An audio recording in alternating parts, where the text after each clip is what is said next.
નમસ્કાર, આપ જોઈ રહ્યા છો લખત ન્યૂઝ અપડેટ ચેનલ। તમામ સમાચાર અને અપડેટ મેળવવા માટે ચેનલને સબસ્ક્રાઇબ કરો અને બેલ આઇકન પર ક્લિક કરો જેથી તમામ સમાચાર અને અપડેટ તમને મળી રહે।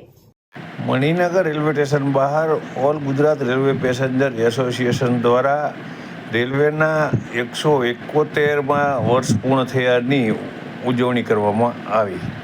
રેલવે ભારતના અર્થતંત્ર માટે કરોડરજ્જુ સમાન છે। આજના સમયમાં રેલવે એક સ્થળેથી બીજા સ્થળે જવા અનિવાર્ય સાધન પુરવાર થઈ રહ્યું છે। રેલવેની સુવિધાના કારણે નાગરિકો આરામદાયક અને સલામત મુસાફરી કરી શકે છે અને માલસામાનની પણ હેરફેર થાય છે।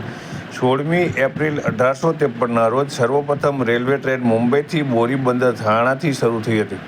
ભારતના રેલવે શરૂ થયાના 171 વર્ષ પૂર્ણ થઈ રહ્યા છે, ત્યારે મણિનગર રેલવે સ્ટેશનની બહાર મણિનગર ખાતે આવેલ ગુજરાત રેલવે પેસેન્જર એસોસિએશનના પ્રમુખ જ્યોર્જ ડાયસની આગેવાની હેઠળ આજરોજ એટલે કે તારીખ 16 એપ્રિલ 2024ને મંગળવારે સાંજના 35 કેક કાપી પ્રવાસીઓને પુષ્પગુચ્છથી સ્વાગત કરી, મીઠાઈ કેક ખવડાવી અને ફટાકડા ફોડી આતશબાજી કરી ભવ્ય ઉજવણી કરવામાં આવી હતી।